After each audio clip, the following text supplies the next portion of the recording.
welcome to another edition of Sports Exchange. Am I riled up? Am I ready? You know it. I already had the Motor City Madhouse show. When am I going to shut up? When God says I have to. But right now, I'm not doing that. Had enough good old caffeine to get me riled up. And I look to my right. I have Mr. Durham Bull. I'm going to get him riled up before long, anyways. And welcome back, Cliff. I'll tell you, you're becoming an actual big name on this program. Okay, if you say so. Just doing my part in a way I can. Yeah, through the eyes of Lucas. What do you think of your teammate to the left of you? I'm enjoying it so far. It's so far a pretty good ride. I enjoy having you on, my brother. You're one of those types of guys that's going to grow with every episode, and I'm glad to have you on the network. Of course, ACC Kickoff had everything to do with you being on here because I enjoyed that event immensely. And Jason Prock, once upon a time there was Jason, and once upon a time, guess what? There's still a Jason. A little bit later in the game with a lot more people to watch it. Great stuff, Jason. Glad to be here. And the Candy Woman can, because she is the Candy Woman. There you go. Candy Epling is here on the network as well. She's get to see me sing twice tonight. Oh my gosh, because I mix it with love and make the world go around. Well, right? Come on, the world tastes good. You can fill it in. Doing your best, Sammy Davis Jr. there, huh? Exactly. Oh, Sammy Davis Jr. Is that who's song? Yeah. He sung that song. Yep. I have that song. That's a great song. That's a great rendition. I absolutely love that song. Just goes to show you what a musician I am, right? I didn't know who sang it, but it's good to know. All right, we're gonna sing a lot of good music tonight. Rob Maraska joins us in a bit, but we're gonna start off with motorsports as Alex Palou dominates the 2026 Detroit Grand Prix with his fourth win of the season. We don't talk about motorsports too often, but the Detroit Grand Prix, as Jason and I both know, is a very special event back in Metro Detroit. They're holding it in downtown. We'll start off with Jason first. What are your thoughts about not only Alex Palou but the event itself? It's such a fun event. You know, I haven't been able to actually go down there myself to the IndyCar, but it's a fun event for the whole city of Detroit.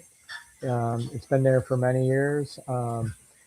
This gentleman, Alex Palou, he, not to get ahead of myself, but he's a 4-time champion, and and he has 10 top 5 finishes this season, and that's incredible. But as far as the environment and just being around people and just getting to know the areas, it's hot and it's loud, so you might want to bring some earplugs. But it's a fun event, and the local news stations, Channel 4 is always there, Channel 2, and it's definitely an event that everybody in America would like to see live. See, sure. I haven't been to the one downtown, but I used to go to Belle Isle.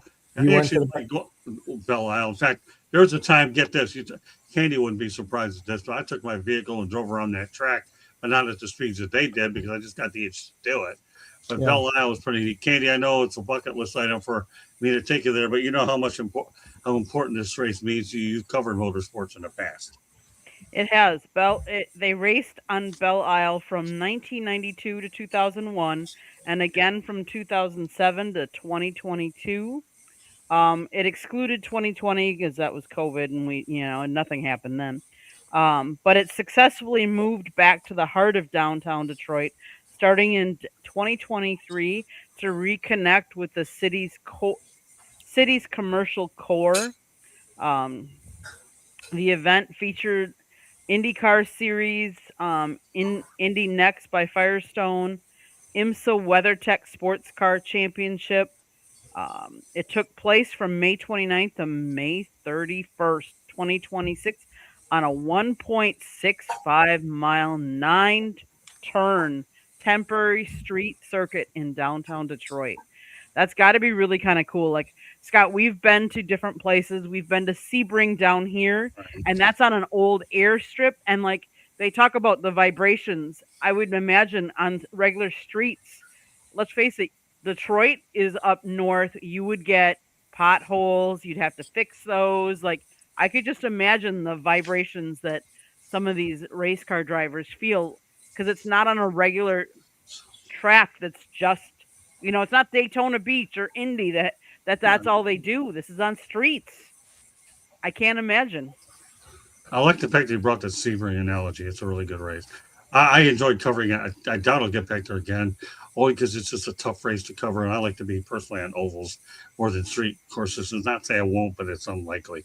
Okay, Lucas, had a little time to think about it. If you think about it this way, the economic impact for a race like this in downtown Detroit speaks volumes, and you have a guy, as Jason said, who went out there as a pretty good driver, to say the least. I mean, it's good for Detroit, but I mean, it'd be probably pretty good for Canada across the lake too. I mean, they could probably set up some ships out there and watch that go on. I don't know if there's some the strip goes along. Well, the strip is you're able to see it from a boat if you're coming from Canada. But I think that would be pretty sweet to watch. And I mean, yeah, there's some pretty tight turns along downtown Detroit. That'd be entertaining. I mean, you got F1 in Miami, and then you got the Right. Grand Prix coming to Detroit. I mean, I'd watch that. I'd come down to downtown Detroit for that. I mean, if I was in Michigan, yeah, for sure. Well, Lucas, you do bring up an interesting point, though. Many years ago, they used to have a Formula One race in downtown Detroit. So it's been there. They've tried so many different things with it, and they don't do a lot of racing, I think, at Michigan International Speedway, which is where I used to cover a lot of those races, too. But I enjoyed that as well. But Formula One has been there. IMSA's been there. And, of course, now you obviously have Indy cars over in Detroit, which everybody knows is the Motor City. So you make some great points. Great stuff. Okay, we'll turn it over to Cliff. Well, it's obviously a great event there. I did a little bit of research on the guy. He's been driving since he was like 6 years old with like these little like cars. I guess that's kind of like the thing they do. But I'm not a big racing fan, but I was always like dazzled and never understood how they were able to like just shut down an entire city to be able to do that. That's got to be a Herculean task to be able to do that, especially a city like Detroit. Where it's going. Yeah, I get of course the Motor City car production there for years and years and years. Yeah. But yeah, and apparently he really dominated this past race, and he's won a bunch of races this season, like half of them, which I mean that sounds pretty good. What you're doing, he seems to have a good solid career going, and did it in Detroit, and he seems to like that race quite a bit. All right, let's transition over to hockey. I know Cliff is big on this sport, and I've enjoyed actually having hockey content on here. Also, we get it on Sports Wrap on Thursdays. We'll have another hockey show beginning tomorrow night at 8 o'clock p.m. Eastern Time. We'll even have a little bit of running and marathon. So if you have nothing to do, come on over to our network, and we'll have a great Sports Wrap as well. Let's talk about Bruce Cassidy. He had a quote, "I'm not good enough to coach the Vegas Golden Knights, but I'm too good of a coach." Excuse me, let me read it again. But I'm too good of a coach to coach a team that asks. All right, that's a really. No, he's referring to the Edmonton Oilers. But anyways, what are your thoughts about the employment status, Cliff, of Bruce Cassidy right now? I'm shocked he hasn't gotten a job already, unless it's like somewhere in his contract that he can't go someplace. But that doesn't seem to usually be a problem for lots of other guys. It's only a matter of time before someone else is gonna hire him. Probably sometime this season, someone's gonna be in the hot seat, and he's gonna go in there because he's Bruce Cassidy. I don't know why it didn't work out with Vegas there. It did before pretty well. He did pretty well before, and then I guess things fell apart. And then Tortorella went in there and got them as far as they could, and they got rid of him. It's like, oh, thanks. We had you for a few weeks or whatever it was, a month, whatever that was, and see you later. Okay, that was really bizarre. Usually, when something like that happens, they might give him another year. They're not like, it's not like, okay, a few weeks you're here and then you coach and then you're gone. That was really weird, unless like the GM takes over. So that was really bizarre. I think yeah, it's. I have no doubt he's going to get a job. They always recycle these guys, especially Bruce Cassidy. When you have the success of a Bruce Cassidy to do what he does, he just like he can pick where he wants to go next, basically. I don't know. I think he's gonna hook up somewhere, and it's just a matter of time. I'd be shocked if he didn't get a pick up somewhere else during this year when someone gets canned. Well, part of the problem that he had there, he's still under contract for one more year, and obviously Vegas is having to eat it. I know Candy's looking to do research, but I have to set the story straight. She can fill in a little bit moment unless she wants to do it now because she's No, chomping you at already the bit to did. do it. Well, I mean, Candy, I know what's going on, so I put the topics in there. But he's under contract, and they held on to him. But with that said, I'm going to put Candy in. Why don't you give me some reinforcements on this? No, you already said it. I mean, he's under after Cassidy's firing. It was reported that Edmonton Oilers and Los Angeles Kings made requests to Vegas about the possibility of interviewing him for a head coaching role, but they were declined by the Golden Knights because Cassidy was under contract until the end of the 26-27 season. Well, I think what you have there is a situation where I'm not letting you coach in the Western Conference. You can go east. I don't have to see you. Does that make any sense to you at all, Lucas? Yeah. I mean, he's got the reputation for being a good coach. I mean, if he's gonna make something happen, someone's gonna pick him up. Someone's gonna do something with him. He's not just gonna be a lame duck as a free agent, just not coaching hockey. He's going to be somewhere where he's needed and where his experience is going to be put to the test. Well, not even put to the test. His experience is going to be known to whatever program that he's going to go to, and he's going to probably take him to a playoff run for sure. So, so whatever team that is, I mean, yeah, Edmonton, if really, because it sounds like they're pretty desperate up north. I mean, heck, Vancouver as well. I mean, they might. I mean, some of those teams that are up there. Heck, I mean, yeah, just a lot of Canadian teams are definitely looking for some kind of step up to make the push because they haven't had a Stanley Cup since the 90s. 93. Yeah, 1993. Yeah, so before I was born. So. Sorry, I had to do that. Appreciate that one. My bad. No, he's just showing the age card for you and me, Cliff and Candy. I mean, I don't know. It's only by 1 year, though. It's only by 1 year. Yeah, I was in my 20s. Okay, it's okay. Oh shoot, I'm sorry. I was in college at the time. College in the 90s would sound great right now. But yeah, I feel that he's got to get picked up by somebody. I mean, if someone's looking to make something happen with their team, and there's gonna be players that are like, yeah, let's get this guy. So, okay, no, good point. At least you brought the age card in. It's okay. We don't take it. And listen, we got gray, so you're just young, man. And you got whatever color your hair is, it's okay. And I hope you live as long as you can. I mean, but the fact of the matter is, Bruce Cassidy, you are right though. Lucas, he will get hired at some point. We'll see how it all plays out going forward. So you're dead on, accurate on that. Okay, Jason. Oh, yeah. Speaking of Montreal Canadiens, I remember that Stanley Cup, and they beat the Kings, and the Kings actually had a good Western Conference final and beat Toronto before that. That's another story. But Bruce Cassidy is a solid coach. I could see him even going to the Eastern Conference. Right.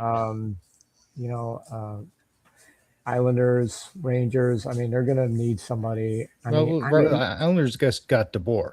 He's not going anywhere. He's not going anywhere. No, they signed him at the end of they signed him at the end of the last season. Right. And he's staying there. He's going to be there for the next couple of years. But they did that specifically because they didn't want to have to compete against people in the off season. They wanted to get rid of Waugh. They did that. That's good. Yeah, that's good. That's just unfortunate. Sometimes a name doesn't always get you anywhere.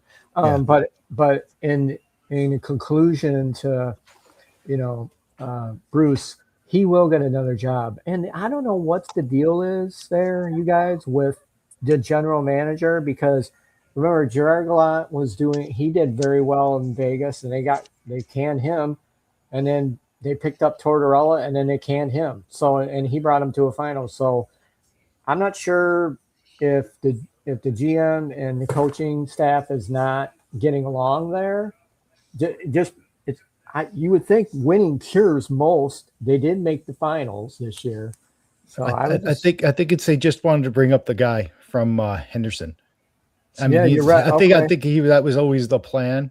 From last week we talked about because that was always kind of like the plan, and they wanted to do that. So it's sorry about that. What did you hear that? Yeah, I know who you're talking about. Okay, His name is right, Craig. Can't you do the research who they ended up getting to replace him? We talked about it last week on Sports Wrap, but Candy will come up with research who Vegas' current coach is. Anybody else want to add to this? Well, I just want to. He talked about the '93 finals. Then that the conference finals was against the Islanders. Ryan Craig. There you go. Yeah, it was against the Islanders that year. That was the last time they had been in the playoffs and did anything. Oh yeah, and that's the year what jackass Dale Hunter cold-cocked Pierre Turgeon after he scored a game-winning goal, and the entire team just like jumped on top of him and beat the crap out of him. But he was out of the playoffs after that and kind of came back, and they played Pittsburgh, and Pittsburgh was going for their three-peat, and they beat Pittsburgh to stop them without Turgeon. And Turgeon was never the same since. And I loathe. You want to get me mad? Get me mad about Dale Hunter. Okay, he's another one. I will despise that man to the end of my days. He's a bully, Cliff. He did that with he was going after Chelios too with that. Yeah, but it was terrible. There was like he scores the goal and then he just completely attacked him. He's like, "Oh, I didn't know." How do you not know that it went in? I'm like, he knew. To this day, he's coaching. He was like coaching in the juniors. I'm like, I would not let that guy around anyone. I don't care what kind of career he had. I wouldn't let him around hockey, young hockey players like that. Okay. Who's spoken on it? Everybody talked about this one. Making sure I got a good head count here. Okay, I'll stay with hockey for just a moment here, because there's a guy that don't want to play in Montreal, and his name is Brandon Gallagher, is moving on from Montreal Canadiens after 14 seasons. Some thoughts about the brand man leaving the Canadiens, Cliff? Brendan Gallagher, he was a good solid player, second line, third liner. He played at Montreal. He played with the Caps for a while. Got some apparently, when you play with Ovechkin, your numbers go up. Sometimes I think he had that Ovechkin rub from that. Right. I mean, every guy. 14 years is a good career. That's a good long career. Middle of the road kind of player. I never had anything. Unlike Dale Hunter, never had any bad feelings about the guy. He was just kind of there. He scored some goals against the teams I like sometimes, but that's what his job was. He played it the right way. He was a good player. Had his streaks here and there. Not the greatest player in the world. He's not going in the Hall of Fame, but he was solid. He contributed in a lot of different ways to whatever team he was on. And I wish him nothing but the best. I mean, any guy, I have an absolute respect for most hockey players. If you don't try to kill certain other players, but any person that can play and do that, I have nothing but the utmost respect, because there's so much sacrifice and time, and he did it for a good long while. Anything you want to add to this, Lucas? Yeah, the Canadians haven't. Lots of disappointment. You're making the playoffs, but you're not advancing to the most important game in hockey. He just wants a title chase. He wants a chance to make it happen. That's the most exciting time, is to make a pursuit for the cup. So, you can't blame the guy. He's not a first stringer, but he's getting his work in. He's getting his time in. But I can't blame the guy whatsoever. Okay, Jason. He might probably try to land with a contender. I think that's probably what he's hoping for. But a decent player. He kind of reminds me like a Doug Brown type player, Right. where he last in the league a little bit, and he's contributes. So nothing but the best for him and his future. He may come in for another year or two and then hang it up, and it would be a good career even if he did now. So he'll try to land with a cup contender, I'm sure. Okay. Candy, anything you want to add to this? So he was traded June 29th to the Vancouver Canucks, and what he said now is that he understands. Obviously, this team is in a rebuild. He observes that I hope there are some young players that I can help out, expedite their development and certain areas of what being a pro is all about, and hopefully, I'll be able to bring that to the group. Okay. Great stuff, Candy. Okay. Let's continue on. Former Baltimore Orioles pitcher set to fly with the USAF Thunderbirds. Former Orioles pitcher Kyle Gibson has been selected to fly with the USA Air Force Thunderbirds as part of their Hometown Hero program, Air Dot Show. And he will ride in the backseat of an F-16 Falcon. Pretty interesting story, isn't it, Cliff? I mean, yeah, they have. Back in the day, long time ago, when I was in high school, I was in Air Force Junior ROTC, so I was all about that. I was going to go in the military, but found out I couldn't because of something. And but yeah, so so I'm very familiar with that. With the Thunderbirds, they are put on an absolutely outstanding show. It is amazing what they can do with that, and he's got to have like a stomach of steel because you think a roller coaster stuff. Well, the things that you go through there on in one of those jets, the GE forces and the things that they do, and that's something they probably always do. The pilots, they always try to okay, get a load of this. Hold on, and it's like they sometimes they just like to mess with the people a little bit. So yeah, hey, I don't know how he got in there, but they seem to have a program for that. Hey, that's great for him. It's a former pitcher, so he doesn't have to pitch anymore. You're saying? I remember the name, Kyle Gibson, but yeah. So so I guess that doesn't go against his contract. Go doing things like things in your contract that you can't do. Like I don't know, going to F-16 and in one of those stunt planes and go through that. So. But yeah, good for him. Jason? Yeah, he's a solid former MLB pitcher, and this is something good, something he enjoys to do. And I believe he pitched for Minnesota as well. So if he wants to, do that, that's exciting for him. Candy? So he strapped into the back seat, traded his pitcher's mound for Mach speed flight over the beaches of Ocean City. It's an adrenaline rush. It's a thrill, and it's hard to explain the feeling of when you're making that turn and you're just getting crushed down into your seat. And then what they were saying is Kyle, what he's done with his success in Major League Baseball, giving back to communities all across the United States, really mirrors the Thunderbird mission. Everywhere you look on the Thunderbird team, you're going to find that pride and joy in what we do. We recognize just how fortunate we are to be part of this team, wearing this uniform and patch, and represent this great nation.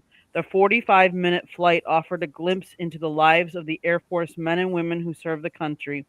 I can only imagine having to do those maneuvers in combat and doing that on the fly, basically fighting for your life, Gibson said. He felt blessed.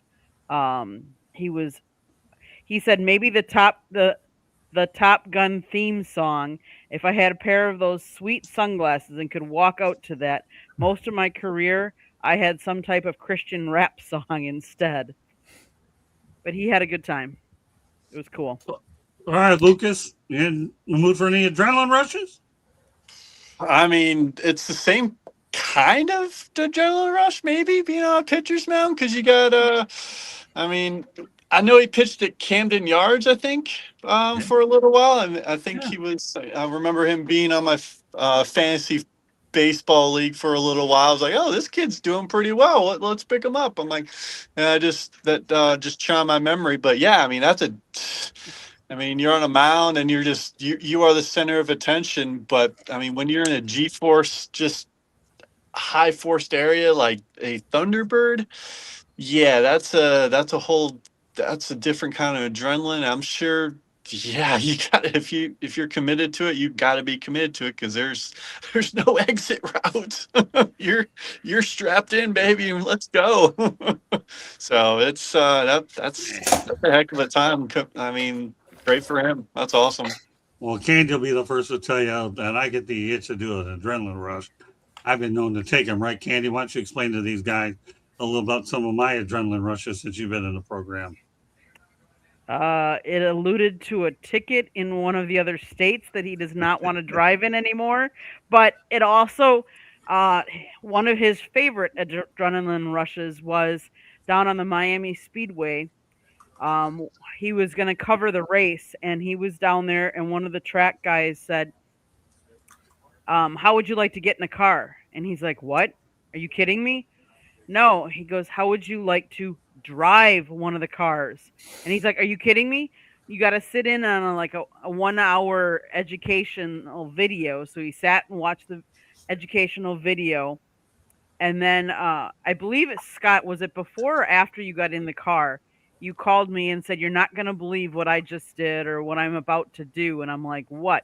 He That said, was before. he's like, "It's going to be the greatest moment of my life." And I'm like, wait a minute. Wait a minute. Above our wedding? Are you kidding me? But then he's like, "I'm actually going to be able to drive a car around the racetrack."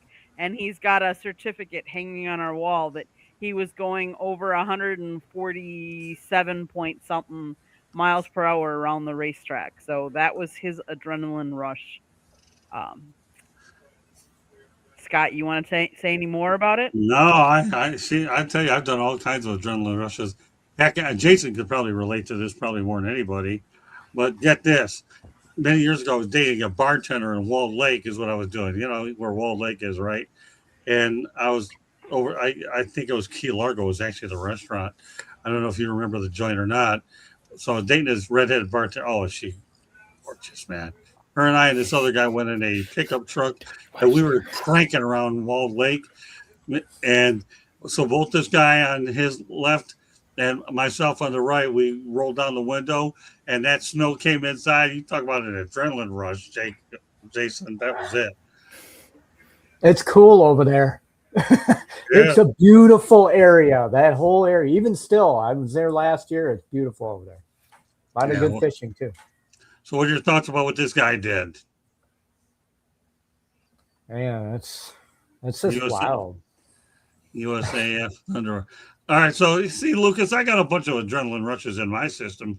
I'm sure you heard that one way when you're dating a dynamic redhead and you go out there and go in a pickup truck, then you roll down the windows and you get snow flying in the vehicle. Tell me if that didn't adrenaline rush or what? I don't think they have them kind of in North Carolina. I don't think they have ice on the lakes over there, not near Lake Norman or any of these lakes, right? Lucas? No, you get one day and it's like what 2 inches of snow and that's a lot.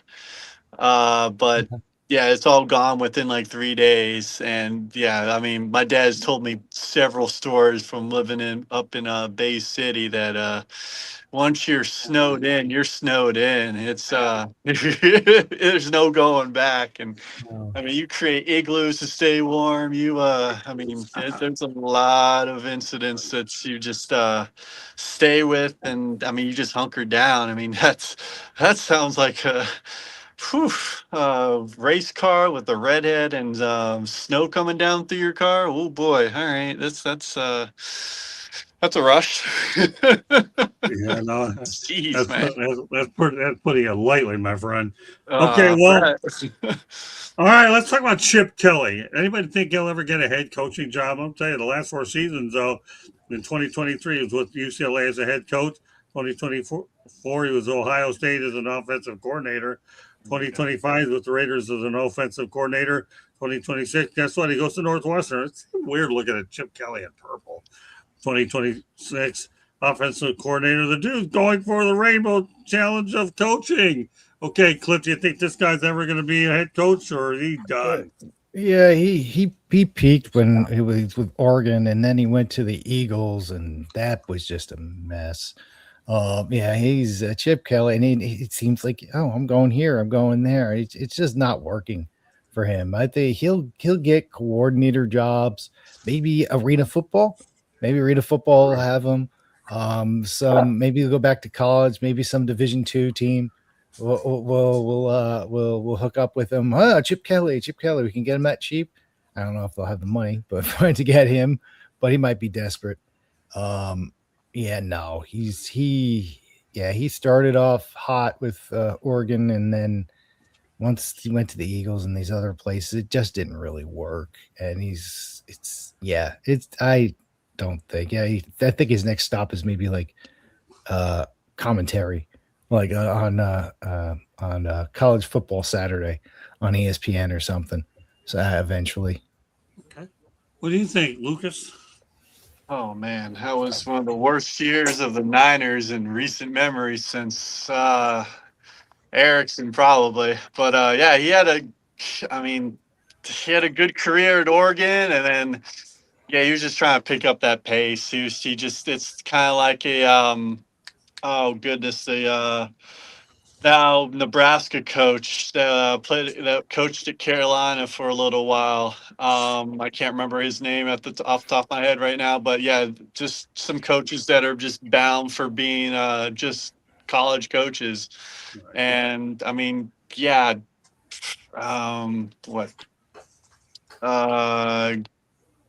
Kelly had Carlos Hyde, Colin Kaepernick.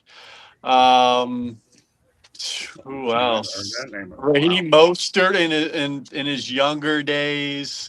Like, you can't work with that. Come on, buddy. Let's have a little bit of let's get something together. I mean, I wish him nothing but the best. But yeah, I mean, when he went to Ohio State, it was just like, all right, you win a national title with Ohio State, but at the same time, it's just like, what's actually going on here? I haven't heard Colin Kaepernick's name in a while. Yeah, well, he's kind of off the side of a cliff somewhere. I mean, I feel like he's still good in my mind, but I mean, he has the spirit to make it happen. But I would love to see him actually try to play. Good. His name keeps coming up. It's been a decade now, or longer than. How long has it been? It's been way too long. It's been way too long. They tried to give him a tryout, I think, in Atlanta, and he didn't show up. I'm like, that's like, what are you doing? That's his problem. Like, I think people keep bringing him up. I'm like, when he first started off, he was pretty good, and then he whatever happened, he got them to the Super Bowl, and he had hope, and then I don't know, something just stopped working, and he wasn't good. But he got cut because it wasn't really because of the other stuff, is because he wasn't as good as he was. Yeah, now this many. I don't know why people keep bringing his name up. Oh, bringing Kevin, like, it's been so long, and he wasn't that good to begin with. He's done. He's But Cliff, hold it.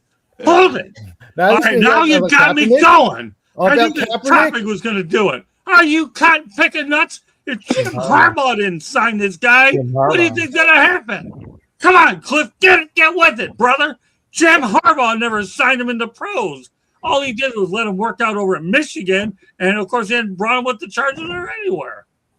He's the only guy that believed in him. Yeah. Okay. Yeah. I really? Seriously, really? Me, I think you're agreeing with me. I'm like, I know. I'm trying to find a way. You did that. I'm trying to find a way to loudly agree with you, because don't worry, there's other topics that can get you cranked there. Okay, yeah, like he's yelling at me. Yeah, this. I agree with you. You know, he made his own bed. I mean, yeah, you're allowed to have the freedom of speech and stuff like that, but I'm like, and he thinks that's the reason that didn't help, that kind of stuff. I don't care either way, but he wasn't that good. No, He wasn't. No, he was driving. His skill set was going down. Plain and simple. And if you're not good, if he was still good or even better than he was, they wouldn't have gotten rid of him. Well, here's the problem. They would have tolerated this stuff. Well, number one, the but- guy's been blackballed because he's more trouble than he's worth. I Are you going to be agree. looking at? Yeah, no. So it's okay for us to loudly agree. So everybody Okay. that's watching and listening, it's okay for Cliff and I to loudly agree. Write Okay. that down. Nobody's going to hashtag it because if it does happen to be the first time it ever loudly agree ever gets there. So I'm really not like, but I know one thing: Lucas is smart enough that he's going to actually use it in his repertoire as he continues to build his thing here in the business. But loudly agree. Because don't worry, I got other ones where you got to loudly disagree. I'm just kind Okay, of I priming look you forward up to a those. little Those bit. are always fun. Yeah, well, I mean, the guy, I can't beat him up all the time. He was given a homework assignment to come up with a Durham bull set, and he did it. I mean, give me a break, dude. But yeah, no. All right, go ahead, Jason. I got plenty more ways to get him going. I had I'm to gonna keep the interest in the show here when I go at this guy. I was gonna say, if it wasn't for Jim Harbaugh, would we even know the name of Colin Kaepernick? He benched Alex Smith to play this guy, and then after Jim Harbaugh was pushed out of San Francisco, what do we hear from him anymore? And like Cliff was saying, we haven't heard from him anymore. I'm going to show up at this gymnasium to try out in Atlanta, and then we don't hear from him anymore again. Right. So again, it's it's just old news with him, and he's older. He missed his opportunity to have a second chance by just being a no-show. Yeah, but what are your thoughts about Chip Kelly? Chip Kelly. Chip Kelly, let me tell you, he just built his name with Oregon, and then went to Philadelphia, and then brought that Wildcat in, and it just didn't work out. And trying to, even with the Raiders, that was kind of a match made in not heaven there with Pete Carroll. And then you had, I don't know what Pete Carroll's thinking bringing in Geno Smith. He brought him into Seattle, and that didn't work out. But then you had garbage Chip Kelly in their offensive coordinator. It just didn't work out. And then you have a team that he's on the Raiders and he has no talent. There's no talent. They're starting to bring in some talent now. You got the new quarterback and then your tight end. But It's gonna be a while. it's going to be a while, like Cliff said. Hey, look, it's going to be probably a lot of ESPN or a lot of analyst or commentary for him because I just don't see it anymore for Chip Kelly. I think it's a wrap. Okay, Candy. I kind of find it almost ironic that, when Chip Kelly played, he actually played. He played back in 81 to 84 at New Hampshire.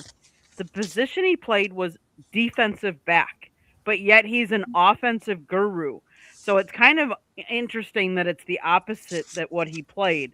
He has been coaching since 1990.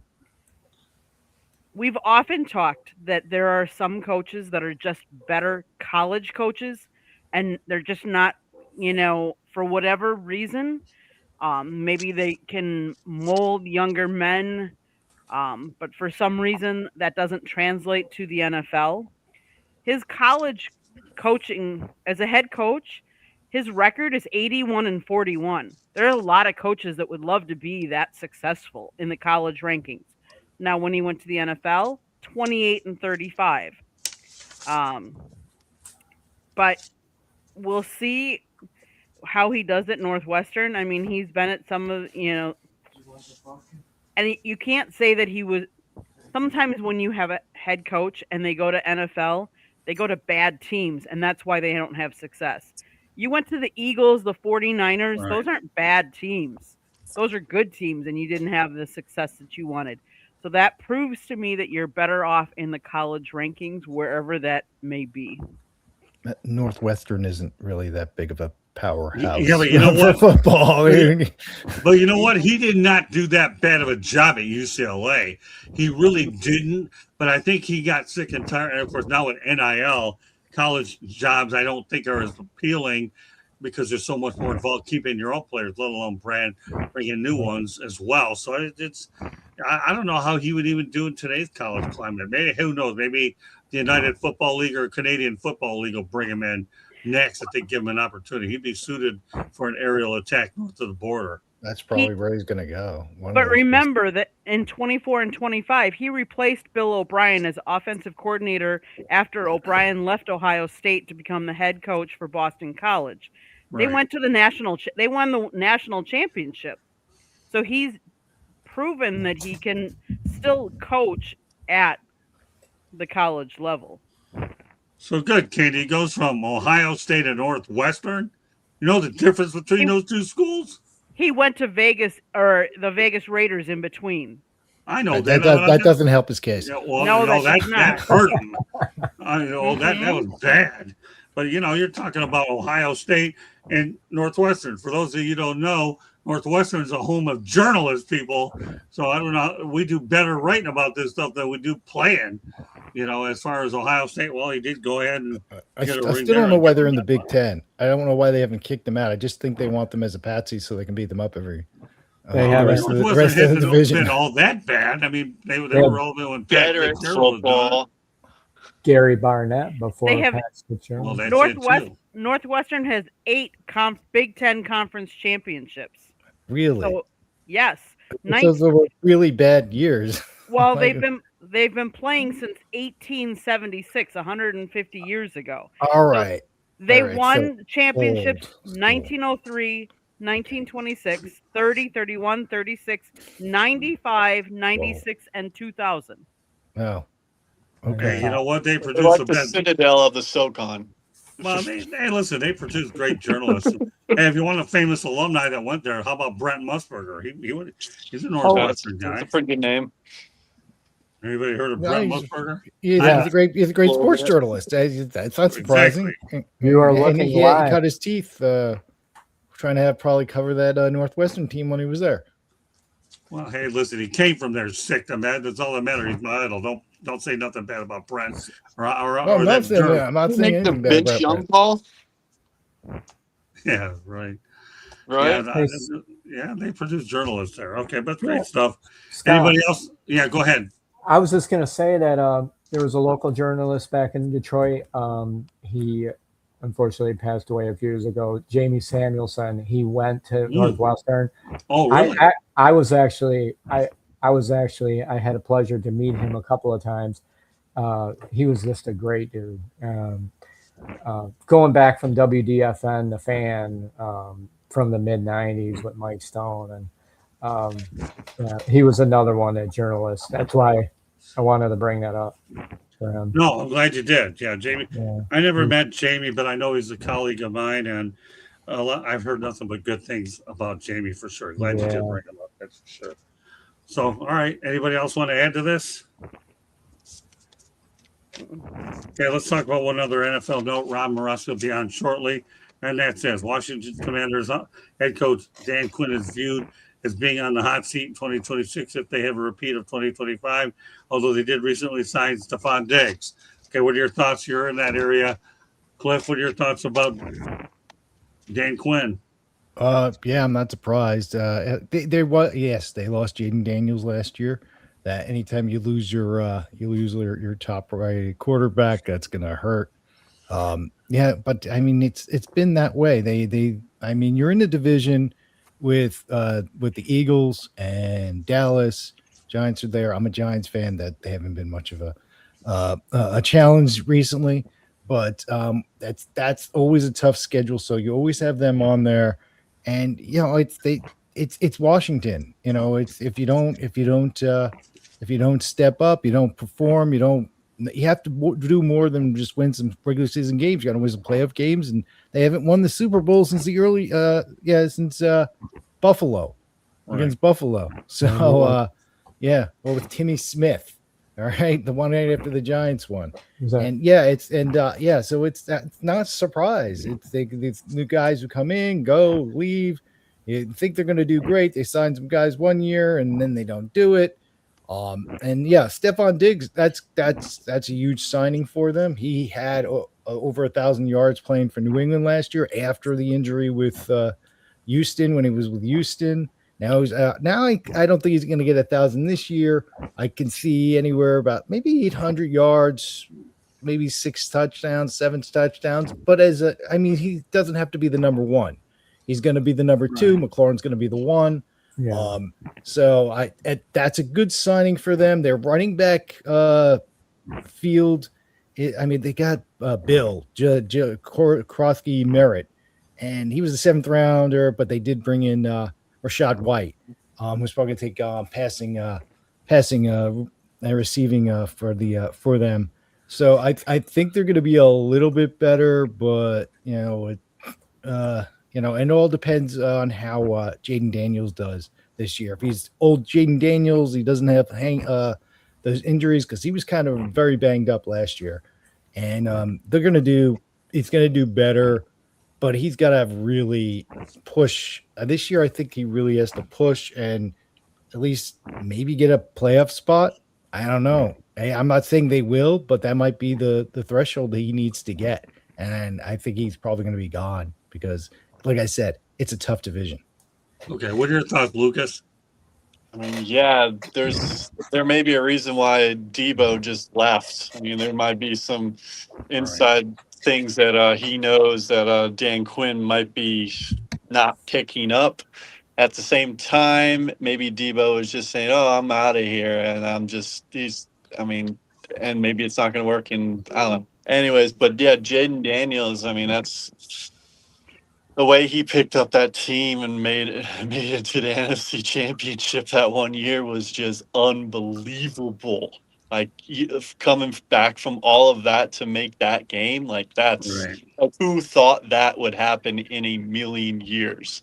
Definitely not me. I mean, there's so many instances where, when I was covering them and when I lived in Virginia for 1 year, I went to Redskins training camp, and it was just abysmal. Jay Gruden was the coach, and I was just like, man, he was constantly just like rubbing his leg the entire time. You could see his ACL injury is just like, and the biggest thing out of the entire camp for me was Theismann just practicing his golf swing with a PVC pipe. It was just, that's funny.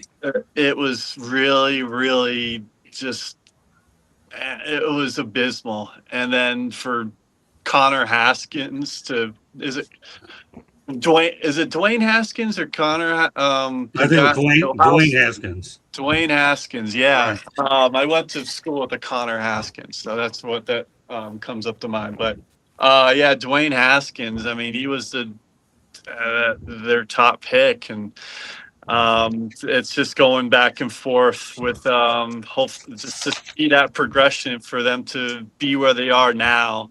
It's they have potential if they can keep Jaden Daniels healthy, is all I'm saying. Okay. Jason? To me, I think Lucas is right. It's going to be, the health of Jaden Daniels. Is he going to be able to stand up front with this offensive line? Defense, they made the playoffs because of their defense. I think Dan Quinn, like he did in Dallas, the defensive coordinator, and then he kind of turned them around. Last year, there was a lot of injuries. He's got Micah Chambers still. He's a U of M grad in the safety. They signed Amik Robertson. He's the safety that played for the Lions. Deron Payne is also a solid defensive tackle. So they got some young linebacker cores. It's going to be depending on Jaden Daniels, his health from that. I think it was a knee problem last year that he just could not stay on the field. And defensively, can they stay healthy? And if they can't, that might be it. Because usually, sometimes if your defense isn't healthy, it's going to be a tough battle. So and you got Philly and Dallas, and then the Giants are going to be better too. So I don't know. I'm a You Giants don't fan. No, they got Nagy in there, and the offense isn't looking good. I keep hearing it's not looking good, and I'm not. Yeah, I had some hope, but it's going to take some time there. Yeah. I don't like the addition of Nagy. Nagy didn't help Kansas City. He was on Kansas City, and look what he did to Kansas City. They were not really all that great. Do you have any faith in your quarterback? he's okay. Kid's okay, but I mean, it's Jackson Dart. but it's there's yeah, he's decent, but I don't like what I'm seeing. I don't like where I'm hearing. I know they signed 1 million wide receivers, and like OBJ is back, Juju Smith-Schuster, Darnell Mooney. It's like we're gonna sign everybody. Calvin Austin. It's like they signed like a bunch of these guys. Brixton Barrios they brought Depth back. chart. Like let's see what sticks. We'll So- see what that Bring in the 53 man wheelchairs. roster looks like. Yeah, it's like I know he might make it. I just thought this was going to be one of those glorified. Okay, he'll sign, he'll have the tryout, and he'll retire as a Giant. But they're talking he might actually make it. But this is going to be, it's going to be a make or break season, Scott and Cliff Lucas. If they can get Jaden Daniels, they will be back in the playoffs, and he's scary when he's on because you see what he did to the Lions, winning too. So he definitely he's going to be a player. Hey, Candy, you have the last word on this. Dan Quinn, as I'm looking at some of the coaches he's served under, Steve Mariucci, Nick Saban, Jim Mora, Pete Carroll, Mike McCarthy, and then I look at the tree that he has created. 8 of his assistants have become head coaches. Kyle Shanahan, Matt LaFleur, obviously Raheem Morris is no longer.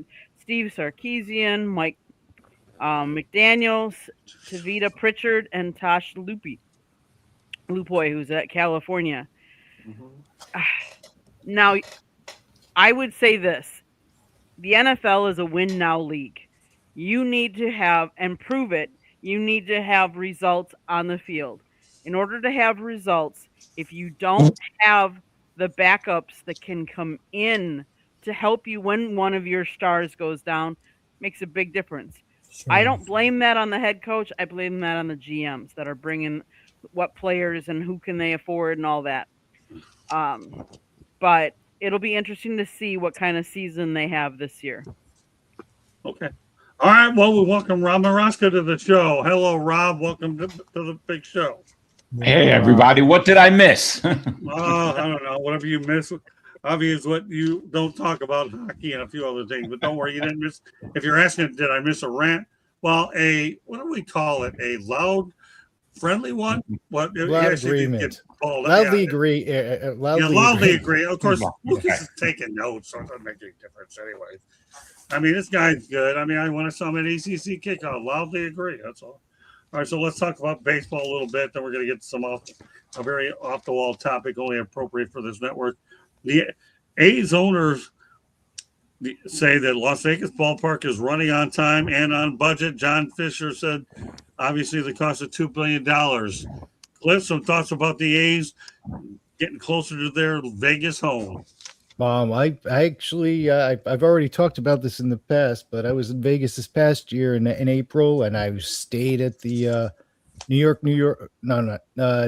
Park MGM, and I've been staying there in that area right by there. And yeah, you're seeing the stadium go up. They're really excited for it. I saw the plans for it. It usually I'm surprised that it's going by budget. It's sticking to the budget. Because lots of times that thing, it's like, oh, we planned this, and we're only, 400 million, we're over budget. That's usually the story. And then lots of times there's like taxpayers things, but this one that we're not really a problem with this one as much. So I'm looking forward to that, and I like the what I was seeing. It has a unique feel to that stadium, look to that stadium. So when I do go in the future, when the stadium is fully there and I'm there, because it's usually April, I'm going to try to get to a game, that's for sure, because I'd love to be able to see a ball game there. It's just sad that the Oakland keeps losing their teams to Vegas. They don't have any more left to lose. So. Yeah, who should go to Vegas? The Sacramento Kings. We've gone over this before. Oh, don't worry. I got some expansion topics I'm going to stroke you on in the future. Tonight wasn't the night for me. That's wonderful. I know exactly where to get your goat, pal. When we talk Okay. expansion, this guy goes nuts. Good. But I find some. All right, Lucas. Obviously, like Cliff alluded to, though, it is hard for ballparks to run on budget, but evidently this one is.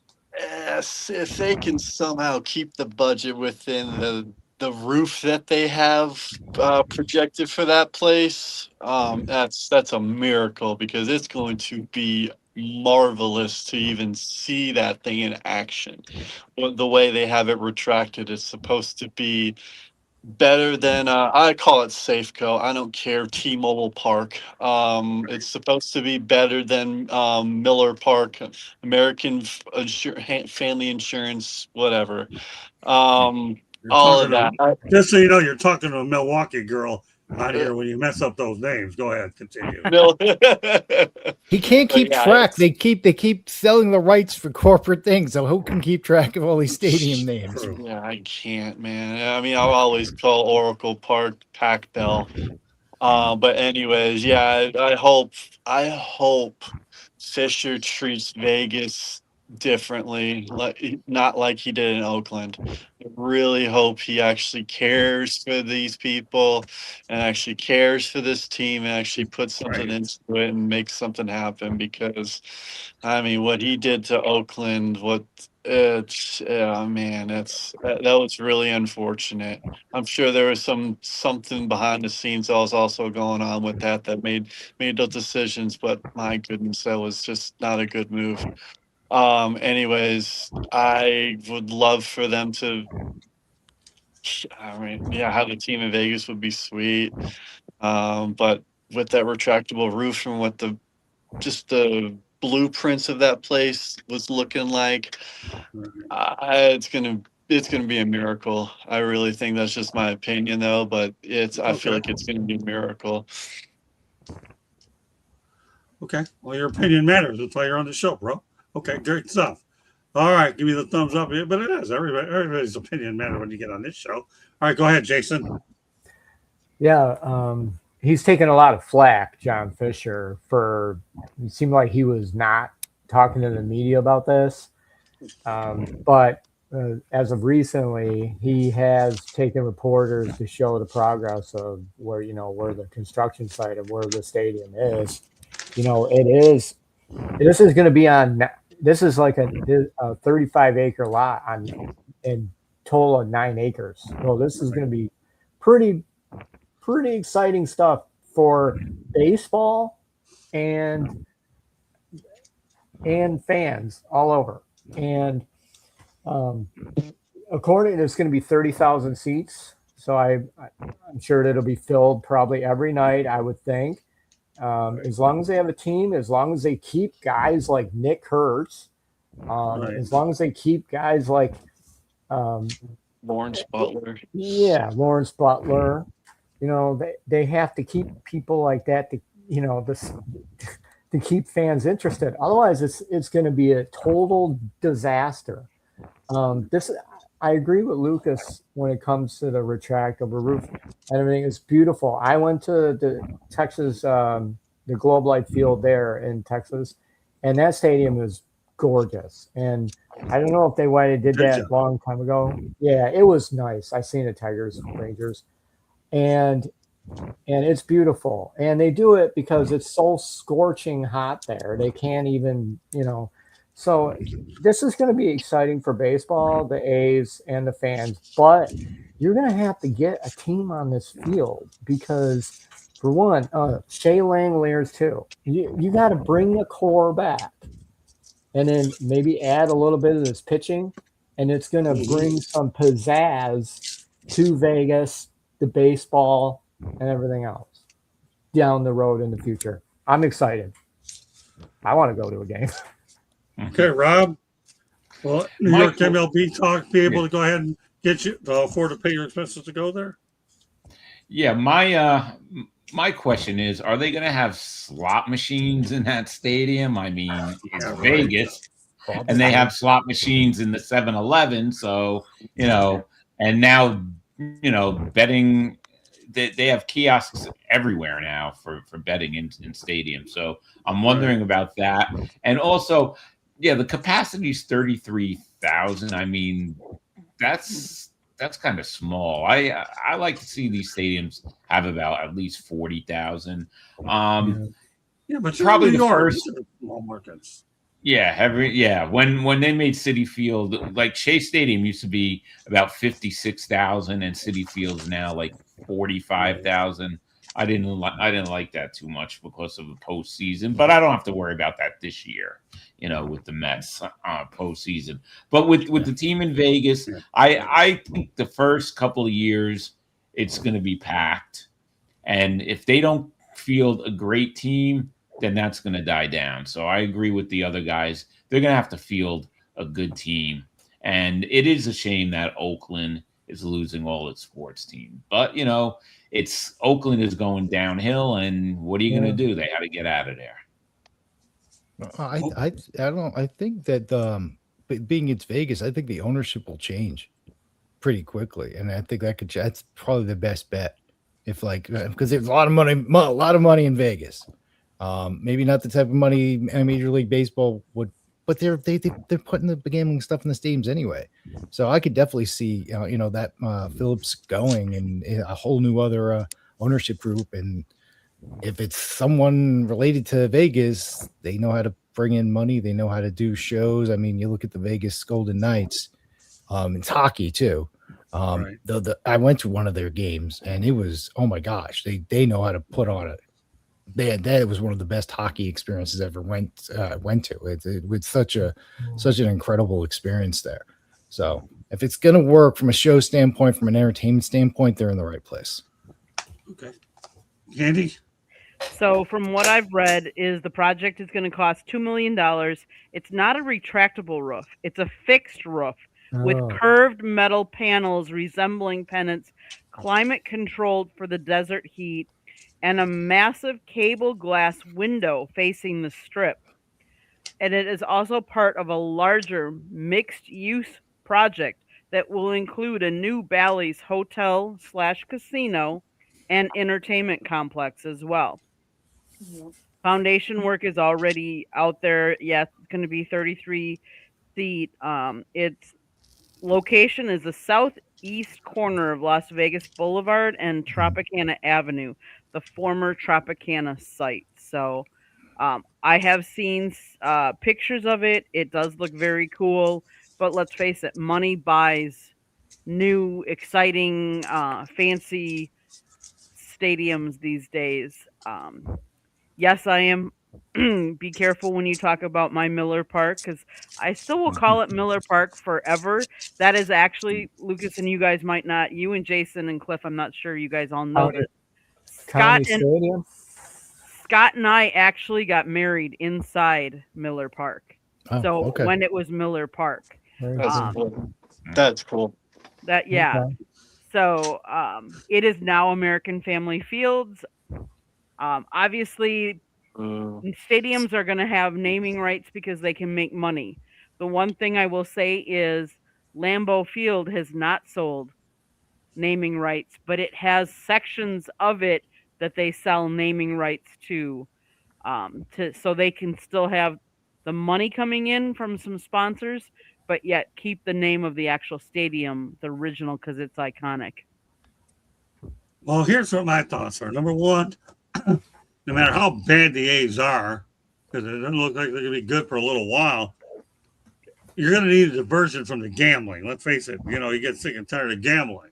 What I used to do was I used to go ahead and rent a car. I went to Hoover Dam. I went to Grand Canyon by plane. And I'll tell you, I didn't mind going on helicopter rides. I didn't mind going on small planes out there. And it was just neat to drive out there. I mean, that's a beautiful area. I went to Laughlin, and I have a city actually in Nevada called Bullhead City. Now, for those of you that are looking up Bullhead City, that was named after me, by the way. And especially when you get me on the air and I'm mad, as Cliff has found out so many times. And he will in the not so distant future. Hopefully, this. Oh yeah, no, I'm scarred. I can't handle it. I know you can't. But no, with all due respect, you need some way to divert yourself, and those are great places to do it. You got the Grand Canyon. taking those. I'll never forget the time I had to sit in the middle of the plane because all these Japanese are on the front and the back. I was the heaviest one. They needed me to balance out the thing, and I was way younger than I am now. So go ahead and sit on a plane. I mean, Rob could probably relate to me a little bit, right? You get all these Oriental people back in front, and I'm the one stabilizing the plane so that thing don't go down for all the wrong reasons. I mean, mentioning this, people flying, I don't care. But that's just the way it is. So, yeah, it is a fixed roof, and I guess I'm not really big on retractable sometimes because there's sometimes you have a lot more maintenance and they can break down. You might as well close it up and be done with it, and have air conditioning because you can land a bigger events. But the A's, it hasn't been easy for me, playing in Sacramento the last couple of years in a minor league park, but they're managing to find a way. So we'll see how it all plays out. And speaking of the A's, they're going to have a series against the Reds in Las Vegas on June 3rd through June 5th on 2027. So they'll get to play there again. I think they had a successful homestand in Vegas. So, Cliff, what are your thoughts about the Reds playing the A's next summer, June 3rd through the 5th? It's going to be a hot series. Yeah, they did that this year. They had the series. Who'd they play this year against? I don't remember. I do remember they had Milwaukee. Milwaukee. The Rockies. Okay. Yeah, Rockies and Rockies. Milwaukee, as I understand it. Okay. Yeah, that's actually a good thing that they're doing that there. To give whet people's appetite, give them a little bit of what's to come. It's in the old ballpark, which my cousin lives out there, and he says it's always a good old time with the Las Vegas AAA team there. But I think that's going to be another great. I like when they do that.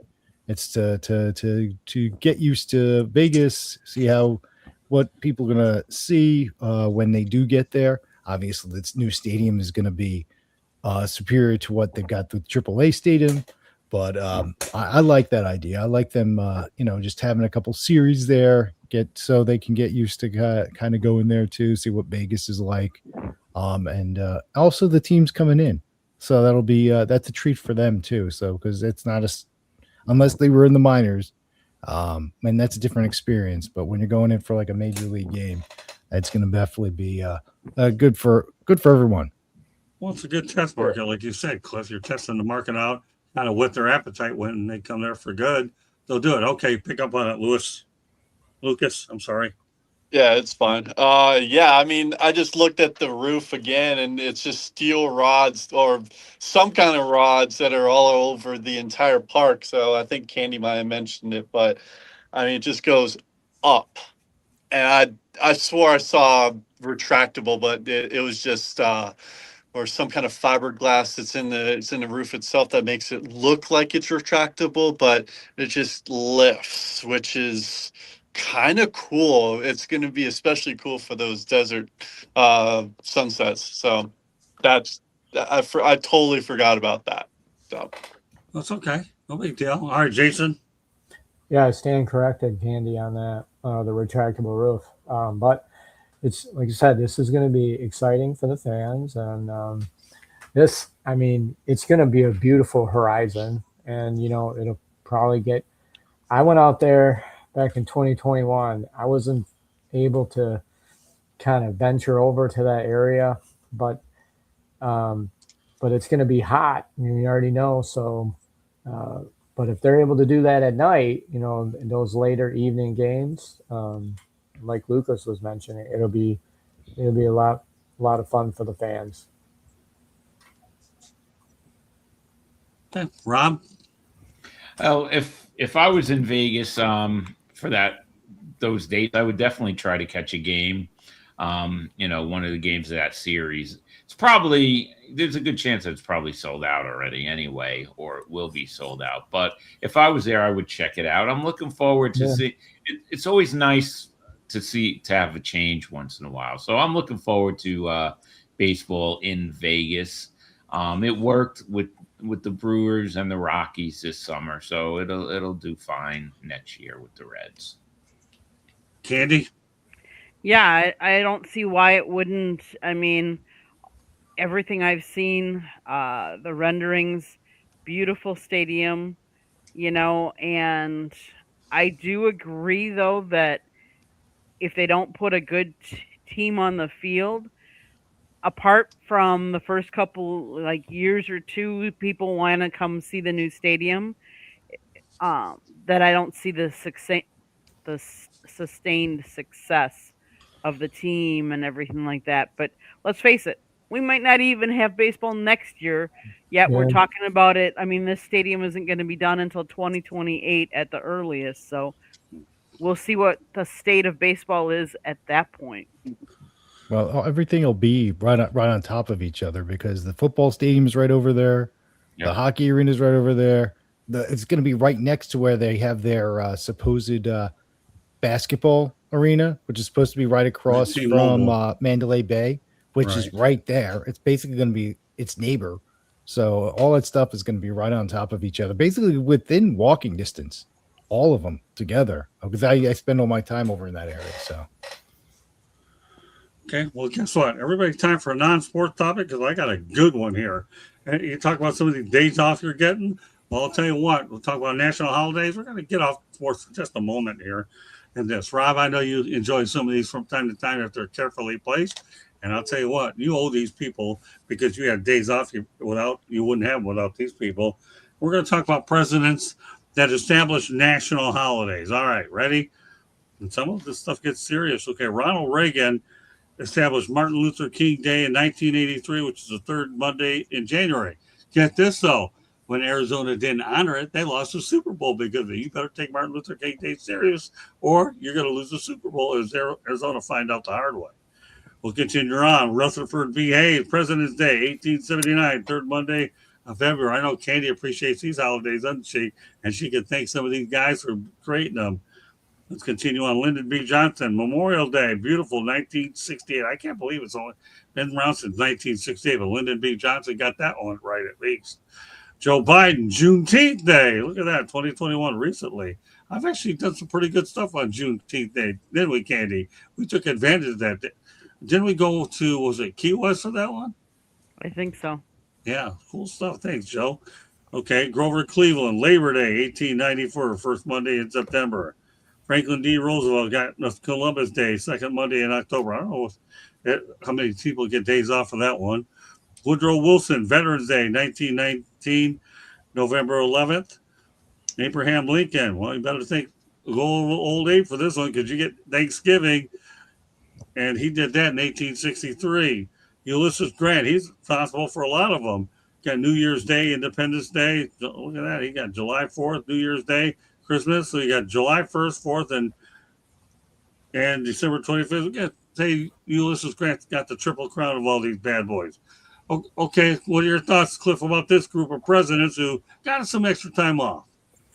Any days off I can get, I'm always happy to have those. Those are some of my favorite holidays in there. Surprise, Rutherford B. Hayes. Good to hear Rutherford B. Hayes did something. He has a great beard. He's one of those presidents. Don't know that much about him, but the fact he did that, I'm happy about that. Those other presidents, they did some other things along the way. You might have heard of some of those things, but hey, it's good. We need some more. We need some more holidays out there. Any day I can get an extra day off, and it's like, all right, let's celebrate it that way. That's just wonderful. But then on the other side, when I was in TV, it didn't matter because I'm working those days anyway. But I don't do the TV thing, and I just teach it now and get my kids jobs in there now. But yeah, so hey, that's some good presidential work there. That's some good stuff there. It's not their most important thing, but it's important for people out there anyway. Just from the lighter side of life. Okay, Lucas, now you know where you get some of those days off. Yeah, right. Good old honest work for honest day for one of them, but yeah, it's to just spread some goodness to people and try to get some good holidays in there for sure. Something to, I don't know. I mean, got National Margarita Day, got National Hot Dog Day. Those don't get your days off though, do they? No, those aren't going to get you Okay. days off. I'm just, All right. it's kind of funny. Everything is getting holidays and national days and all these kind of days. I'm just like, okay, cool. But yeah, like Cliff says, Columbus Day is not going to happen, or well, actually, yeah, that's the one day that I think has a holiday. Yeah, and then George Washington's birthday. Yeah, I mean, you have all these political holidays, and they're helped out by president. I'm just speaking on basically some knowledge. Yeah, it's so. Take it away, Jason. Oh, that's a great segue. Look at this guy. I'll actually, if I lose my voice, you just earned a job to go ahead and host the show, Lucas. Don't worry. Yeah, right. You'll be all right. I'll make sure you learn the right way. You don't have to worry about it. Well, you had some good point. Oh, Lucas had some good points. I mean, I think Veterans Day, and a lot of the post offices are closed. Obviously, it's a government holiday, but for me, like in my case, I'm always busy and doing something, so I don't really, I hardly even pay attention to some of these holidays in a way. But MLK, you always see a basketball game on, or during a Monday at 2:30 in the afternoon, you got like, hey, the Knicks and the Bulls, or whatever, All right. during the week. That's always cool. And and just like your regular holidays like Memorial and Labor Day and whatnot. So I think it's always cool when the presidents always recognize that, and then, hey, there's a game on, we can kind of get together, have a barbecue, or get together like all 6 of us are doing right now. So I think that's what makes this country great. To get together and just be together and enjoy each other's company and talk fun things like sports. Okay, Rob. Now, here's a question. Should they make the Monday after Super Bowl Sunday a holiday? Yeah, I mean, Absolutely. Yeah, Well, you got to give it a good name now. 100%. yes. Well, that's inevitable, Rob. You know that as well. They've had every other holidays. They're going to do that. I think you're right, though. That's we'll just see if Trump, if his popularity soars to a new low, saves himself by making that a legal holiday. Everybody else will make it a holiday, so you never know. Just got to find the right name for it, though. Donald Yeah, Trump that's will make. that's the whole. It's got to have the right name. You have to get the right name for it. Yeah, Donald Trump could go out there. I think I have a gut feeling since he spends more time in games than he does in the Oval Office, might make it a holiday. You never know. Go ahead, Candy. So did you know that for the first 87 years of our nation's history, so from 1776 to 1863, there were no official national holidays. While many states had various holidays and days of celebration, there were none at the federal level. Abraham Lincoln got the ball rolling in 1863 when he declared Thanksgiving to be the national holiday on the last Thursday in November. Ulysses Grant signed off, created the first set of national holidays: New Year's Day, 4th of July, Thanksgiving, Christmas, which you've already talked about. One of the things that there was a controversy because the first national holiday to celebrate an individual was in honor of George Washington's birthday on February 22nd. But then it was like, well, why aren't we celebrating Abraham Lincoln's birthday? So they had a debate. And so what they ended up doing is they combined it and said, okay, that's President's Day. And they set it up on the third Monday of February. Lyndon Johnson signed the legislation called the Uniform Monday Holiday Act.